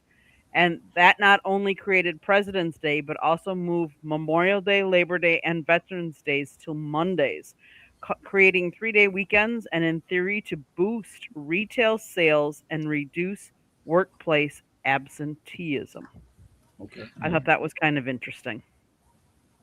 Well, so Donald Trump wants to save face, make the day after the Super Bowl a legal holiday. I don't know if he's going to do much of anything else. I don't get too political on these shows, but Tandy set me up good for this one. And Rob, you brought it up in the first place. All right. Well, I'll tell you one thing. Anybody believe in the words vote of confidence? Because evidently Jimmy Haslam didn't. I'll never forget last year during the fall. He said, Kevin has done a really good job with us. And we've had some tough breaks. Well, get this, the old dreaded vote of confidence. Jimmy Haslam fires Kevin Stefanski. He's now the coach of the Atlanta Falcons. What are your thoughts about the dreaded vote of confidence, Cliff? Oh my gosh, yeah. They always say that, but everybody knows it all. If the team wins, nothing's gonna happen. But if they're struggling, they have to say that, and then and by the end of the season, they're gone. It's like everybody knows you're not. I don't even know why they bother, because everybody knows they're doing it. All right, we all know when it's a vote of confidence. If the team sucks, they're out the door. Okay, plain and simple. And hey, now he's in Atlanta. We'll see what he can do with Atlanta. I mean, he's got Tua now and Michael Penix there, and I'm still waiting for my Tua to like shatter into a million pieces next time he gets hit. With that, and yeah, it's they've got a handful of players that'll do good, but Stefanski, I don't know, he's going to be one of those guys too, who's going to just if he doesn't last that long at Atlanta, he'll go someplace else. He'll probably get another job. It usually takes a handful of jobs for a guy to be fully out, So, but yeah, that dreaded vote of confidence is like, why do you bother? We know the drill. Yeah, haven't found a topic to drill you on, but I'm working on it. Okay, go ahead, Lucas. Yeah, I mean, he's bringing the Cleveland Browns to freaking Atlanta. I mean, oh man, I'd feel for Atlanta. That is going to be a tough team to root for if you're a Falcons fan, especially. I mean, you got Tua, who's just, I mean, he's a walking freaking medical emergency. Poor guy. I mean, he's a cool guy, and he had so much potential and so much just, I mean, to see him go, I mean, I really wish the best for him, but I mean, you got to take care of your health, buddy. I mean, you're refusing to wear that guard hat, whatever, but I mean, you got to do something to prevent yourself from getting hurt. You got to do something about it, and I hope Stefanski does something to say, hey, you're really flirting with some CTE pressures and CTE congestions and some health concerns that are really, really scary. You got to take care of this, man. We got to keep you healthy. You got to do something about it. And I saw something about Kyle Pitts being the next underrated tight end. I mean, maybe he can spark a little plug into Stefanski and saying, "Hey, let's make this team into something great." I don't know. I'm just hopefully. I mean, because Kyle Pitts has been one of the biggest blunders of first round tight ends, and God knows when. Right. So he started Atlanta's looking for pretty well. something to help them out. Something. Well, they got Drake London and they got Bijan. I mean, they got probably the best running back in all of football right now. Mm-hmm. Yeah, but a healthy running back, young running back. And they just signed a Clemson cornerback who also was a part of his brother. He's joined his brother in Atlanta, and I can't remember for the life of me right now, but he was a heck of secondary guy. But yeah, those two will be terrific. But it's going to be a lot of heartbreak for Atlanta. It really is. Okay. Jason? Well, he's already got two problems at quarterback. If they can't stay healthy, who's going to be they're going to put a third string in there? Because Michael Penix is already injured. I think it was an ACL problem last year, if Yeah. I'm correctly. But and then like Lucas was saying about Tua, how long is this guy going to stay around? I think that maybe they just probably put him in there, maybe to push Penix a little bit. I don't know, but I just if Stefanski, he was on Cleveland, and here's the thing: Cleveland is different from Atlanta. They're not going to fire the coach every year like they do. So Right. we'll see what Atlanta does. Their defense, I'm not real confident. That little vote of confidence there, Cliff. I'm not sold on that. And it just sets up for guys like Stefanski to fail when you got two quarterbacks who are injury prone already, Penix. So and you have a general manager. I'm not sure why he picked him there 7th. So you have some issues there besides Bijan, and it's like I said, who's throwing the ball to Kyle Pitts? Like who's throwing the ball to, like guys like Darnell Mooney? He was on that team. He's not there anymore. But Right. who's throwing the ball to these guys matters to see their stats or whatnot, so they can actually get in the end zone. And you'll see stats. You get stats like Kyle Pitts, 12 catches, 120 yards. Next week he gets 3 catches for 30 yards.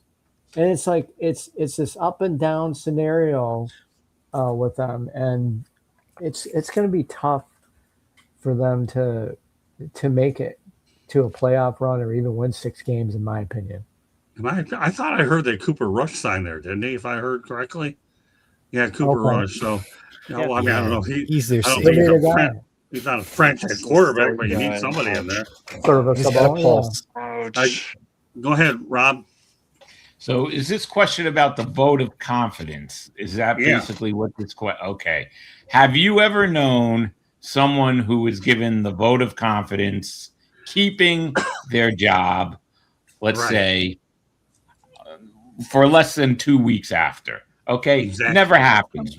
That's the kiss of death. More than 2 weeks. Sometimes more than 2 weeks. Yeah. But maybe about a month later, they're gone. Or But- it's So Yeah, but Cliff, right? It is the kiss of death.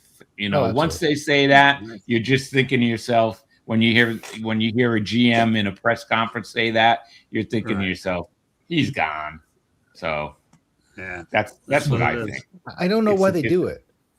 I just don't know why they do it. We all know. Everybody knows. Everybody knows the guy's gonna get fired. Why do you even Yes. bother? You should just. I'd be more entertained. Like, yeah, this guy freaking sucks. He's Enjoy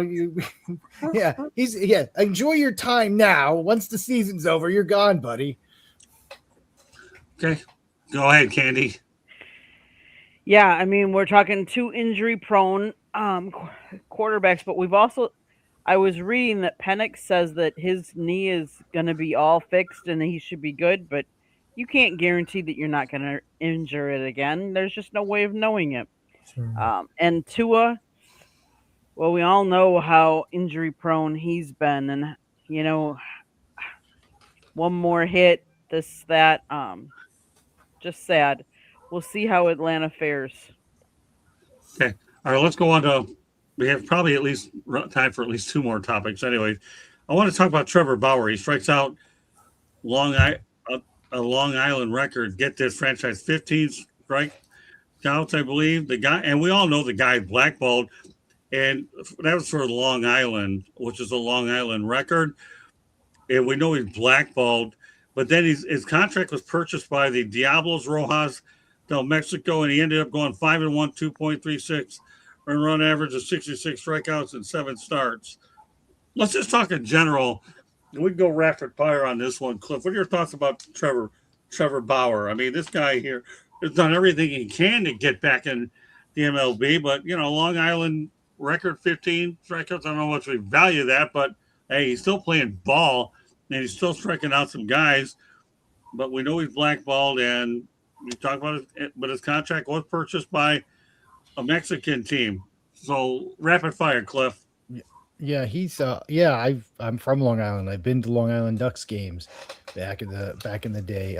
Yeah, I don't know, and I know why he got in trouble, but didn't the person like get, there was shenanigans with that, and there was problems with that, and all right, so unless there was other things and other problems, why can't he get back in?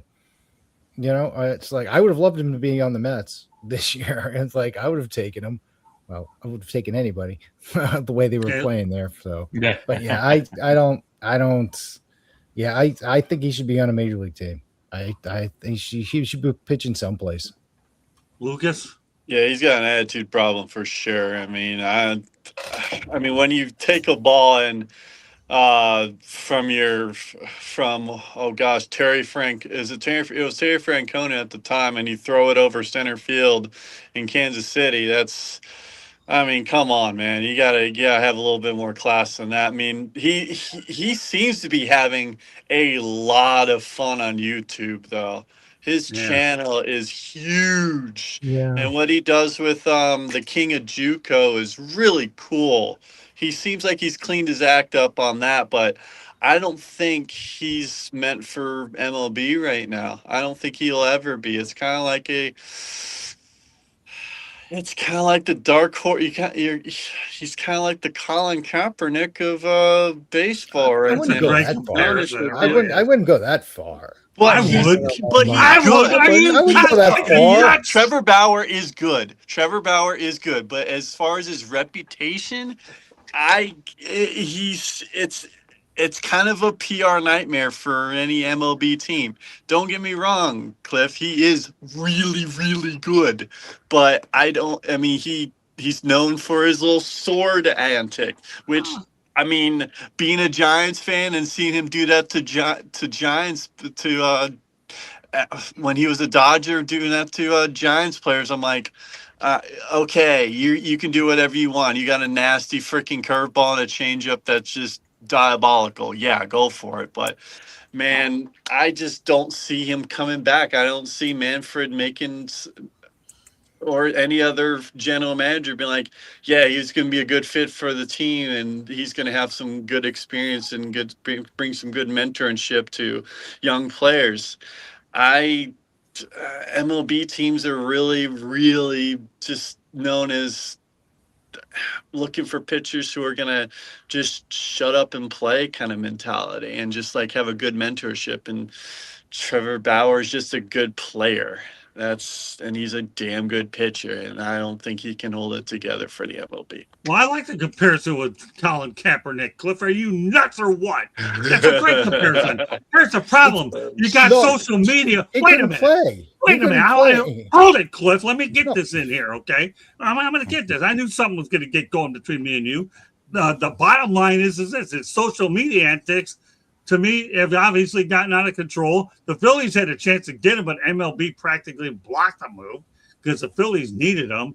So don't give me this business there. I mean, listen, Lucas made a darn good opinion. That's a good comparison, Lucas. That he is close to Colin Kaepernick. Wait a minute before you spout off. I'm not done yet. Okay, so if I were in the corner, this is a boxing match. I'd stick your head right up against a rope and keep wailing at you. But the reality of the situation is this. His agent, Rachel Luba, has done a good job getting him work anywhere, whether it's Japan, whether it's Mexico, where in the minor leagues, it doesn't matter. Maybe she could get him a job on Pluto and Mars, for all I know. This girl's getting that much done. But the reality of the situation, he does compare. He brings a lot of drama. If he's making money on YouTube, I don't even know what the requirement is going to be going forward anyways. So be it. But I think that he does belong in MLB. A lot of teams can use him. That's for sure. Okay, I made my point. We'll turn over to Jason. Then I have one more topic I need to get to. Yeah, that's a good point, Lucas. I have been following his channel that I've been watching him with the Diablos. He has been interacting with fans a lot. Whether he wants to go, maybe from what I understand, I've watched his videos. He has not mentioned like, hey, I'm trying to make a comeback or hey, this and that. Like he's got, like he'll go in the pitching cages and pitch against like college players or college. And he's, like you said, Lucas was right. He's got a killer curve and change up. But maybe Trevor doesn't care about going back to major leagues. I don't think he does. I think he's just better off. Maybe he's just having fun like this. Hey, I got enough money. But also, Scott, you said the blackball. You know, he had personal issues going on with the woman who tried to sue him for allegations. So, and I think that's why Major League Baseball probably, more than likely blackballed him there. But Cleveland starting pitcher, they went to the Dodgers. But I mean, like Lucas said, if he's doing that to a highly respectable manager like Terry Francona at the time, that's tough. But I think he's just having fun, and I don't know if he really maybe even cares to come back to major leagues. And he's probably getting paid nicely anyway. So I don't think the man really cares. So, but I'll tell you what, the Tigers could use him in the bullpen because Drew Summers ain't going to get it. So I'd sign him for a bullpen, but like I said, it's just going to all depend on, if he really wants to, and I don't really think he cares, and more than likely on that. Okay, Rob. Jason, actually, he did care because he did offer to pitch for any major league team for the minimum. For the past at least 3 or 4 years, and that's why he's played with the Ducks and done everything that he's done. Listen, he probably is a clubhouse cancer. We've talked about this on our show a lot, me and Chris. Sure. And Chris, that's what Chris feels. And he probably is. But I feel that he's been blackballed. He never had, the charges were dropped. Yeah. So why can't the guy make a living? You don't have to like him. We could bring up a list of major league ball players that were horrible people. I could look Ty Cobb if you want to talk about, Detroit.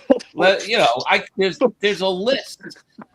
You don't have to like them, and as long as they don't do anything,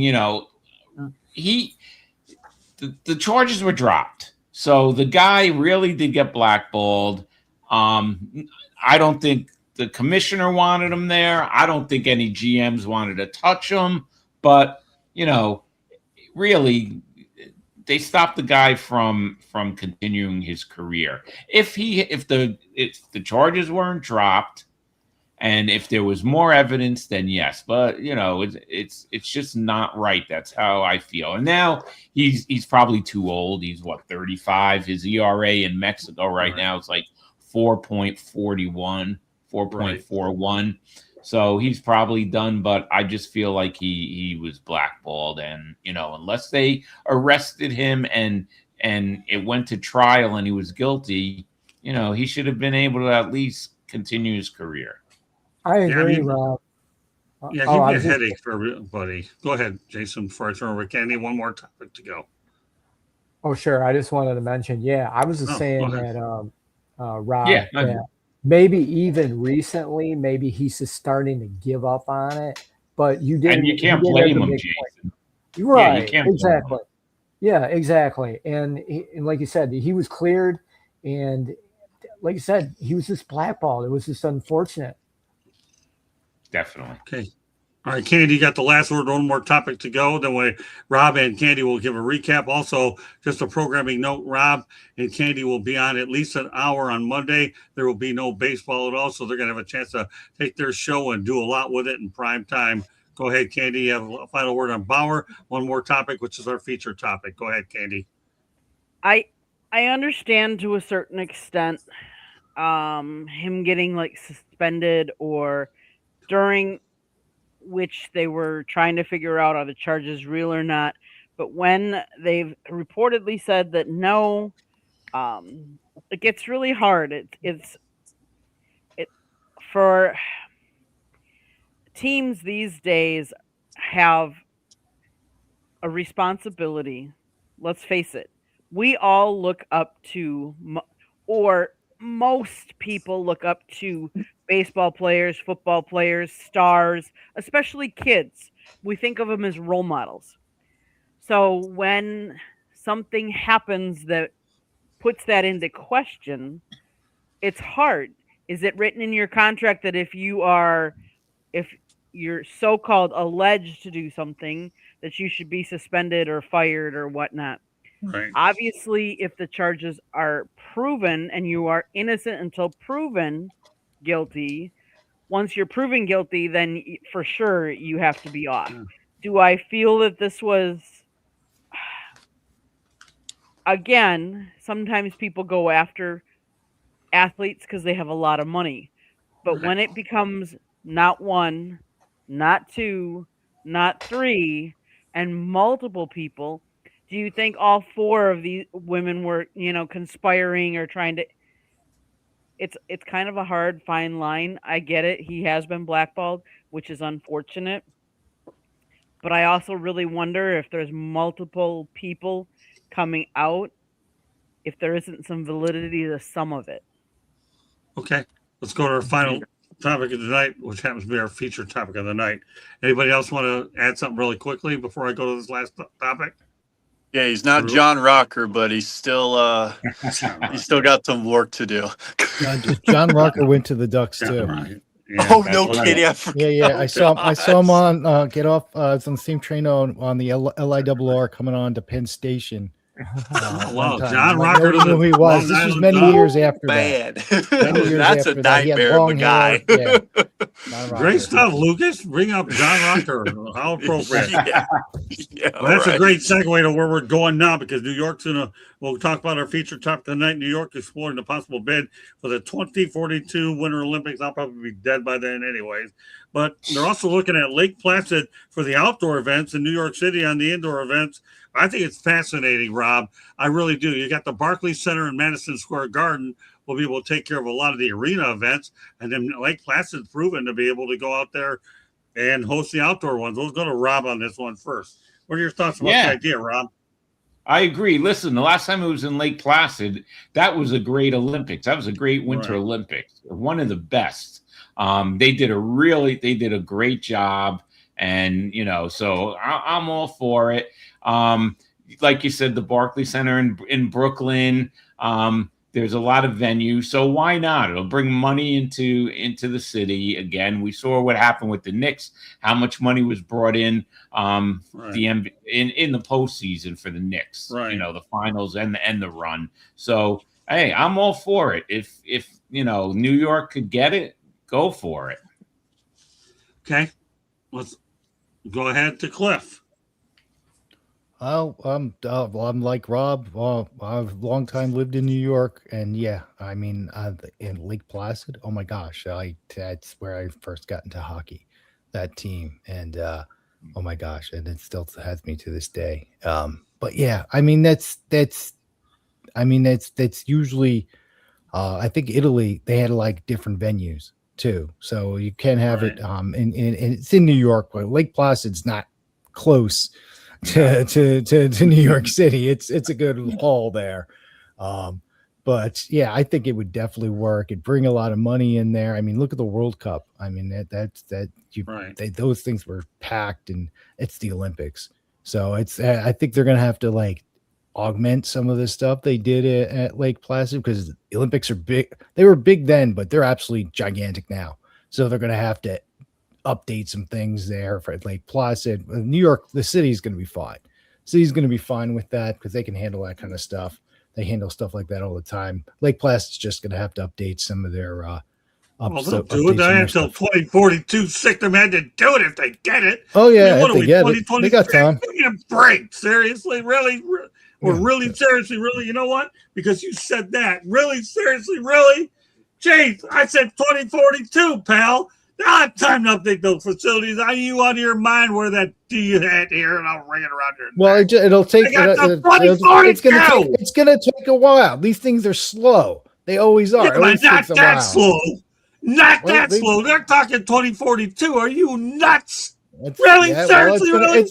They're gonna do just fine. They're gonna be out, but they're gonna have to update it. They're gonna get it. All right, well, listen, man. what do you got? I don't know. I'm not good with my math. I think it's 16 years updated. Yeah, if they 16 years. get Very it. good. Very Well, at good. least I got that part right in my math. Go ahead, Jason. Yeah, I don't know. That's kind of a long way away, man. Well, they You know, plan like, this I stuff don't- out there. I'm like, man, like I agree with Cliff and Lake Placid. That's sweet. You know, I absolutely the 1980 hockey team. Herb Brooks, rest in peace to him. But you know, and that team, and this year, you know, we had a great gold medal game with USA. So again, in Canada, so it's going to be good, but can it be sooner than that? But again, I would like to go, and if I have a friend that's out there, and obviously Cliff and Rob know the area real well, so I've never been there, but I would definitely make the trip to see.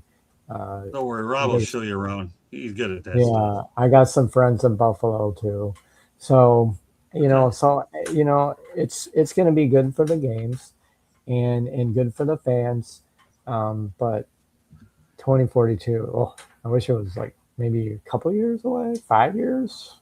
Yeah. I don't know. Well, What are you going to do? wait till you get to Robin my age, 63. We're not thinking about 14 years. I'll be in rocking chairs fighting Cracker Barrel if we get to those. Go ahead, Lucas. Yeah, I mean, you got 16 years to figure out where you can host a multi-use place that can hold. I mean, yeah, you got Madison Square Garden and you got the Barclays Center, but I feel like there needs to be something that's just a little bit bigger to have a mass amount of winter events. I mean, they can build something, especially with, unfortunately, I hate to say it, AI is going to probably be able to make something up. I mean, good the way it's freaking evolving. I mean, I can't believe I'm saying that, and it hurts to the depth of my soul to say it. But yeah, I feel like AI would make something up, and something that would be able to hold that many people. But at the same time, it would be kind of cool to, I mean, to have that. Oh gosh, I mean, we're having the Summer Olympics in LA, and Yeah, I'm looking forward to going to that. That'll be sick. It's gonna be dirty, but yeah, it'll be sick. But yeah, then to have the Winter Olympics in 2042 would be pretty cool as well. So hey, more for the American economy to yeah, let's bring it. Okay, go ahead, Candy. You have the final word. Also, after she's done, Robin and Candy are going to give a brief overview of their last show and what's ahead. Go ahead, Candy. I mean, obviously, anytime you put the Olympics here in the United States, it has such an impact on the economy. You want to bring it here. You want to bring the best venues here. When you think about the venues and stuff like that, you don't want to just build them for the Olympics. You want to build them so that they'll multi-use because obviously you're spending a lot of money. It's not cheap to build anything anymore. So you got to build something that you can use in the future. It would be great if we could build something and then we could win in it again, like we did, but back in the day. All right, just give you a preview of next week's show. We're going to talk about Mike Brown and the relationship with Jalen Brunson, how it actually dated back to when he got hired. And also, we're going to talk about the NBA Finals and the viewers that you have for games 1 and 2. That'll be on next week's edition of Sports Exchange. No time for it tonight. We had a lot of great topics to get to. Now I'm going to turn over to Candy and Rob. They're going to talk about on Monday's show, what's ahead for this coming Monday. Go ahead, Candy and Rob. Take it away. Go ahead, Candy.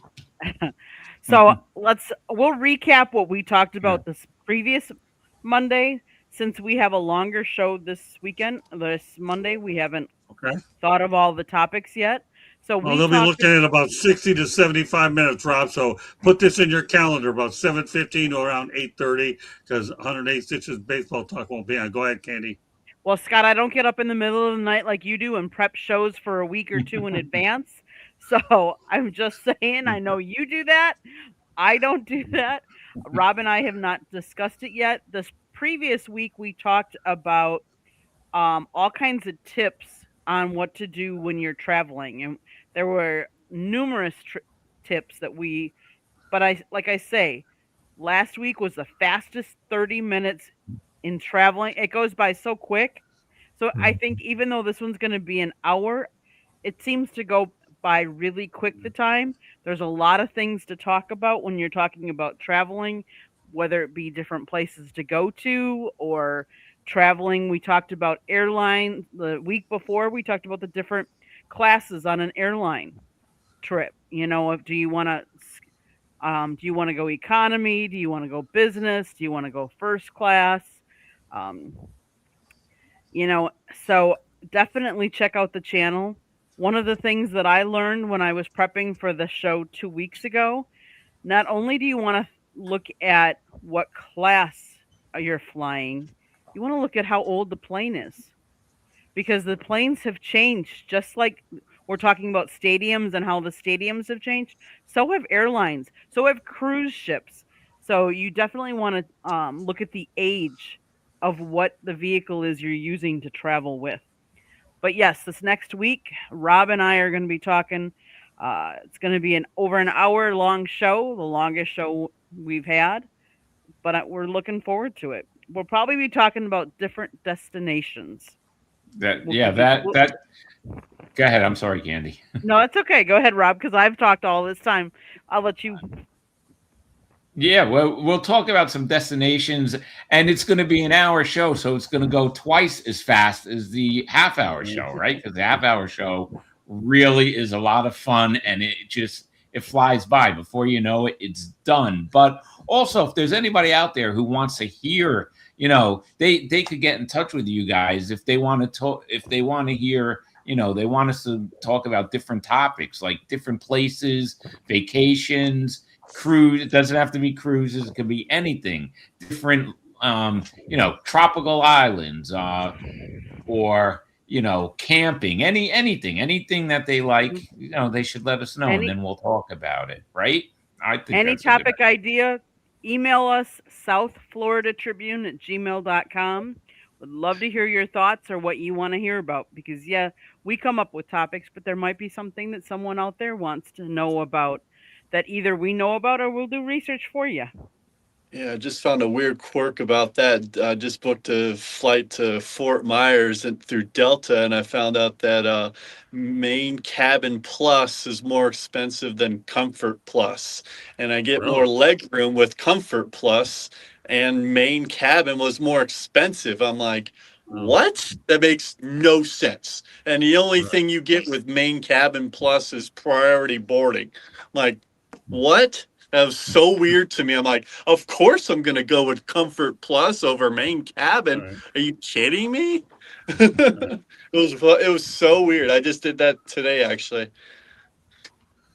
Great stuff. I like it when you guys contribute with these two. These two work. Candy and Rob do a really good job. They work hard. And Candy and I will be heading up to Dunedin and Tarpon Springs over the weekend. Hope to get some more hay so we have plenty more to say. What you guys do on Monday, that's your own business. And if your hour show goes fast and faster than I talk, then more power to you. But I know that's a lot of fun. And I'm glad that you two have undertaken the project to build a travel site, at least on the air. Great stuff. Anything else, Rob, you want to add to that? No, it's just gonna be a really fun show, and I have some ideas. I have to get in touch with Candy over the weekend, and we'll set it up. So I'm looking forward to it. Well, I'll tell you what, because 108 Inches Baseball Talk will have the night off. Mary Foote will be at a family gathering, and my other co-host, Warren Brewster, and I, we said, you know what, we'll take it off too. And we'll be coming back from our trip to the Tampa Bay area as well. With that said, we're going to go around the horn, let everybody know they get them. Candy will have us one final station break. Go ahead. Cliff, we'll start off with you. Well, you catch me here every week on the Sports Exchange right here for the South Florida Tribune. I'm also on Facebook, and I've started doing Instagram too with Cliff Neal 55. Okay, Lucas, one of our big rookies of the year. Yeah, right. I'm starting to become a regular here on Wednesdays. I mean, this is great to be here with all y'all. Thank you, Scott, we love having you, man. Inviting me, man. Appreciate it. You're a fixture now.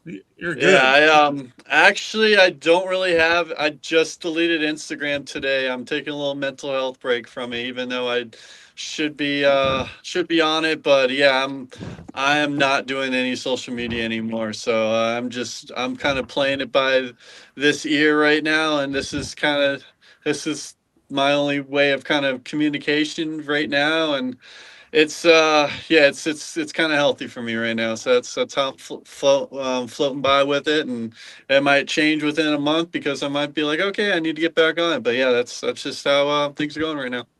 Wow, we love having you on Wednesday night. Are you kidding, man? You bring some interesting stuff to the table. We're proud to have you. And you and Jason have been two welcome additions to the program. Looking forward to see you every Wednesday night. Lucas, you're awesome. And look forward to seeing you when I get up to North Carolina. And we have some other business that are on there as well. Go ahead, Jason. Well, it's been a awesome few weeks since I just started here on the Sports Exchange. You can find me on Wednesday nights, 9 to 11 Eastern time. I got some things going on YouTube. I'm a little bit, there's some things on there that are probably could be updated, but I did recently, I do write for the stadiumrant.com.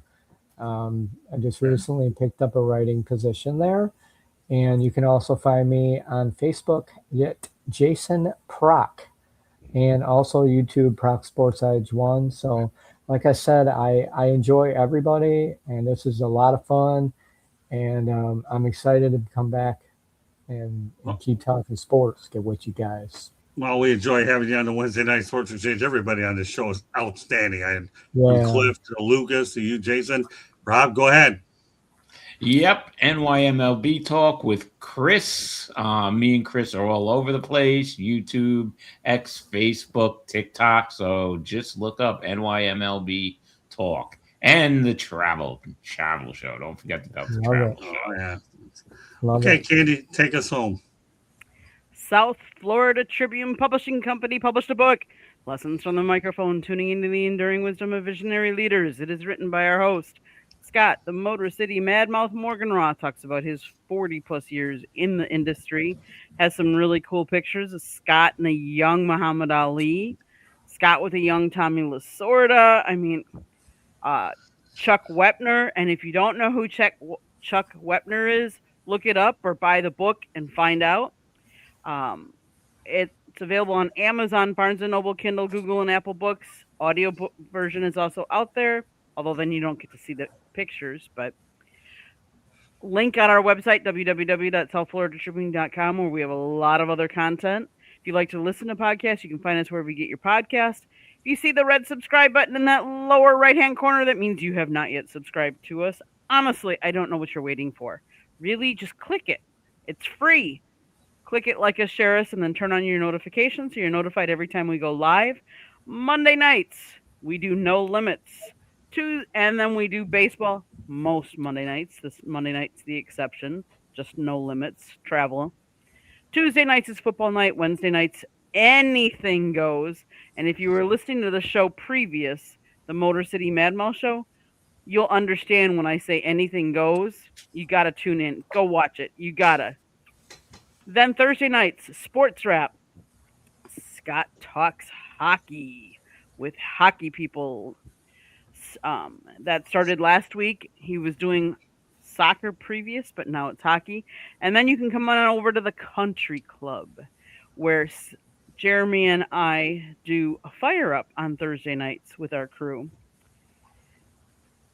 Last but not least, we created Destination Discoveries Media Network. It's our travel YouTube channel. Please go subscribe to that. QR code now is for Destination Discoveries Media Network. We'd love to have you. We talk all things traveling. And the other thing we do is we do travel, and then we put up videos of places we've been to. So there are videos up there of Iceland. There's videos of Norway, France, Germany, Holland, Amsterdam. We went this last year. We were in Portugal. We went to a soccer football game Go check out our videos. We went to Key West. We went to Naples. Gonna go to Dunedin, as I like to call it, in And Florida. Tarpon weekend, Springs. and Tarpon Springs. So watch for those videos. Just hit the red subscribe button. We appreciate everybody that's commenting in the comment section. Love to have more people commenting. If you have any ideas for us on any of our shows, email us at southfloridatribune@gmail.com. Or if you want to sponsor and advertise a show on our show, email us. Back to you, Scott. All right, that does it for us on the Sports Exchange. On behalf of Cliff, Neil, Lucas, Nelson, Jason Prock, Rob Maraska, Candy Emily, my name is Scott Morgan. Thank you for joining us. See you next Wednesday night at 9 o'clock p.m. Eastern Time. Join Rob and Candy at around 7:15 regular time. Take care, everybody. Have a good night. Bye now.